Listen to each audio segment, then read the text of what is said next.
Hey, third grade, this is Miss Liberty with your next reading lesson for this week. Yesterday, during Reading Fundamentals, we learned about using what we know about a topic and asking questions before reading to help us learn more. Today, we're going to focus on the nonfiction text structure of description to follow the details of the information that is presented to us. Readers use their knowledge of key nonfiction text structures to help classify important information. Students will learn how to identify the description text structure in a nonfiction text, to construct meaning at a text and paragraph level in order to enhance understanding. When writers use a description text structure, they explain their topic or subject using sensory details and by giving great examples.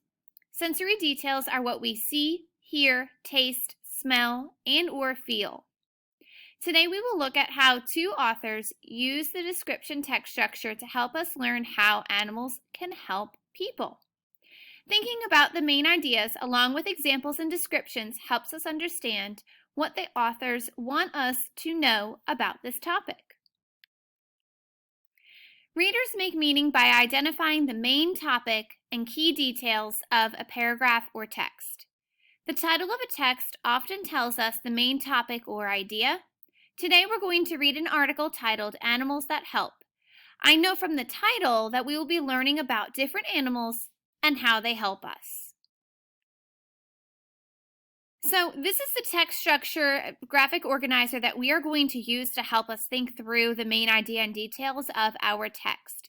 So first we're going to add our text title, Animals That Help. So as we read the article, let's pay attention to the first sentence of the paragraphs. The first sentence states the topic and the focus or main idea of each paragraph. After the main idea is stated, the authors provide examples or descriptions. These examples and descriptions really help paint a picture in our minds as we read the text. At the end of each paragraph, writers often write a final sentence that summarizes the main idea. Other times we have to use clues from the text to figure out the main idea. Let's read this descriptive text and see how noticing main ideas and key details can help us better understand what the authors are trying to teach us. Animals that help. Pets are animals that people love and that make people happy. One thing about pets is that if they are cared for and treated right, they are always a friend. Animals can be trained to help people who are sick, who are lonely, or who need help. They are called therapy animals or visiting animals. These animals are taken to nursing homes, hospitals, and schools to be with people who need some kind of help. They help people who are lonely, who are in pain, or who are sad about something that has happened to them. Sometimes people have to leave a pet they love at home while they are in the hospital, so the visiting animals help these people feel better and remember their own pets. Cats, horses, rabbits, pot-bellied pigs, and parrots are some of the animals that have been used to help people forget their troubles, sickness, or pain. But dogs are used more than any other animal or therapy and visiting.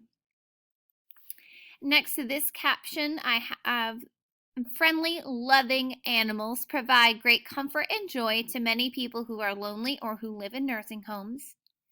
And then the bottom says, different types of animals can be helpful to people in need, even a pot-bellied pig, which many people raise as pets. Wow, I did not know that. So one of the main ideas is that they are called therapy animals or visiting animals. They are taken to nursing homes, hospitals, and schools to be with people who need some kind of help. They help people who are lonely, who are in pain, or who are sad about something that has happened to them. Cats, horses, rabbits, and pot-bellied pigs and parrots are some of the animals that are used. These authors include many details to really give us a better sense of their message about animals that help. As you read nonfiction text, think about whether the writer is describing a specific topic, person, or thing. If so, make sure you are tracking the main message of the piece as well as the examples and descriptions that make the idea clearer in your minds and more interesting to learn about. This will help you remember the knowledge you have gained as well as be able to share it with others. On Seesaw today, we're going to see if you can find a few more examples that connect to the main idea about animals that help people. As I read the next few paragraphs, see if you can hear a few more details that support the idea about animals helping people. This will give us a better understanding and more insight into the topic. And you can hear me reading the next few paragraphs on Seesaw. So when you log into Seesaw today, you will see your directions here to listen and read along as I read the passage, Animals That Help. Listen for the main idea and details. Then click Add. Use the text tool to type in your 5 details. I've already given you the main idea and an example of a detail.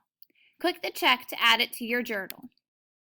So to get to the video for my part, you can click on the play button and listen to this page as well as this page. This is the page that we did not get to in our mini lesson today.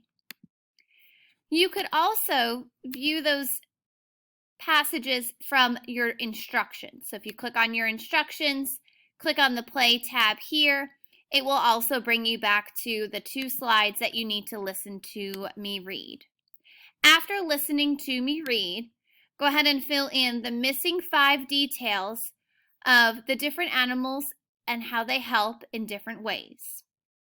When you have a detail in all 5 of these empty boxes, go ahead and click the check to add it to your journal. And I look forward to reading and working with you tomorrow.